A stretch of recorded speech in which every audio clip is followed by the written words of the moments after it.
Marguerite Laborde, bonjour. Bonjour. Monsieur a pris une décision, celle d'arrêter les lingettes pour bébés d'ici 2027.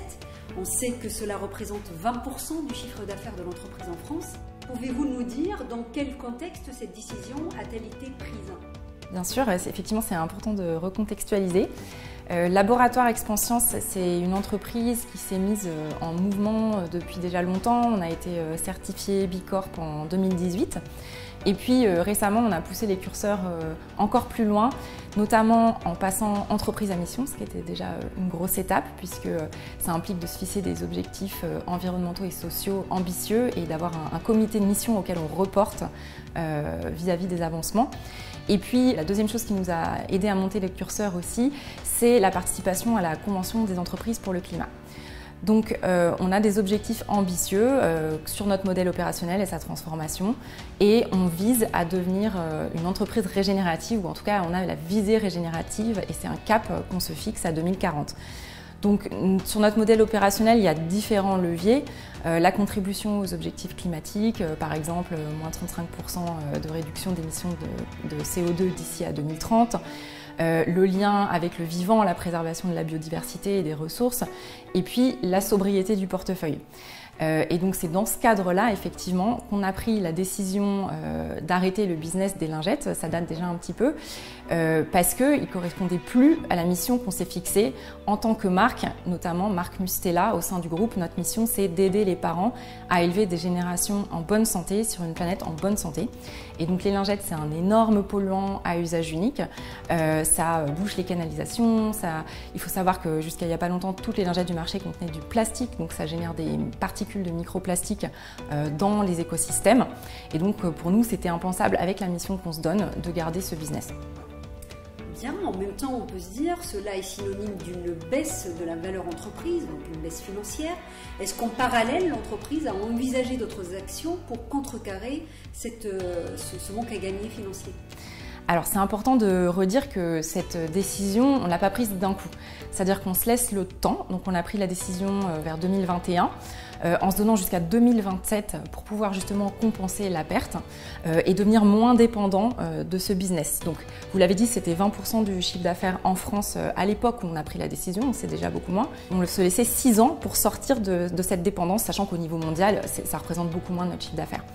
Donc une fois qu'on a dit ça, l'idée derrière c'est vraiment qu'il n'y a aucun renoncement qui est impossible si on le planifie en fait, et de se donner le temps en fait de sortir du business. Maintenant évidemment il va falloir aller créer de la valeur ailleurs, et c'est ce à quoi on s'emploie dans notre portefeuille, et notamment en innovant avec des produits qui nous permettent d'améliorer l'usage et notre empreinte. Par exemple, on a lancé un shampoing solide, on est en train aussi de transformer notre portefeuille pour répondre à nos objectifs d'impact de diminution du poids de plastique. Donc on crée de la valeur ailleurs en fait pour compenser. Maintenant, je le disais tout à l'heure, il faut quand même avoir en tête qu'on est dans une logique aussi de réflexion sur la sobriété du portefeuille. Il y a les lingettes, mais il y a aussi d'autres produits dont on réfléchit à l'utilité. Et notre idée, c'est vraiment de mettre sur le marché des produits dont on est sûr qu'ils sont utiles aux parents. Et on doit encore mesurer concrètement cette utilité. C'est un chantier qu'on s'est donné, on n'a pas encore fini ce chantier-là. Et de se dire, accepter que dans notre portefeuille, il y a peut-être des produits qui sont plus ou moins utiles que d'autres. On est une marque de soins de la peau familiaux. Un exemple, c'est par exemple de se dire que un produit en édition limitée, un gel douche avec un design, est-ce que c'est vraiment nécessaire et utile par rapport à la référence classique ? Non, c'est typiquement un exemple de produit qui va pousser à une logique volumiste de consommation immédiate, mais qui en fait n'a pas d'utilité vraiment et de valeur ajoutée par rapport à une référence classique. Donc s'interdire des éditions limitées, c'est déjà une première étape. Après, dans le portefeuille, il y a des produits qui solutionnent des problématiques plus douloureuses que d'autres. Par exemple, l'eczéma, c'est la dermatite atopique, un problème pour les familles qui en sont victimes parce que on a un bébé qui pleure, qui se réveille la nuit. Donc apporter des solutions aux familles sur ce sujet-là, c'est peut-être plus utile que d'autres références. Donc on travaille vraiment dans cette logique aussi d'utilité. Vous avez développé effectivement cette notion de valeur entreprise. Est-ce que vous pensez qu'il y a un intérêt à concilier forcément la valeur entreprise d'un côté, la valeur consommateur, et puis la valeur étendue, donc cette valeur environnementale et sociale qui devient de plus en plus importante et pressante?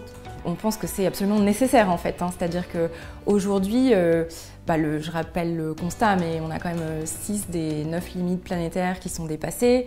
Le modèle même de développement des entreprises qui est fondé sur une économie extractive met en danger les écosystèmes sur lesquels s'appuie le développement des entreprises. Donc, c'est un cercle vicieux, donc on pense absolument qu'il faut en sortir. On travaille à ça, on est vraiment au début du chemin, encore une fois. Et effectivement, ce qu'on essaye de mettre en place, c'est d'arriver à monitorer notre offre en essayant d'aiguiller le profit pour l'entreprise, évidemment, parce qu'on est une entreprise, l'utilité pour la cible, ce que je disais après, et l'empreinte environnementale. Et donc de prendre en compte vraiment ces 3 aspects dans la façon dont on monitore nos investissements aussi. La partie empreinte environnementale, c'est une partie sur laquelle on va avoir de plus en plus de data. On est au début, mais on généralise des ACV, des analyses de cycle de vie, des analyses de toxicité sur les écosystèmes.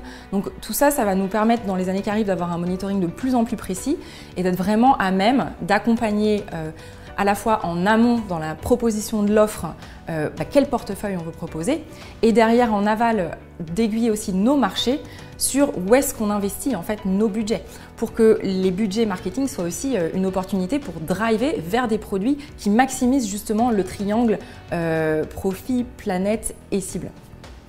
Très bien, écoutez, merci beaucoup. Avec plaisir.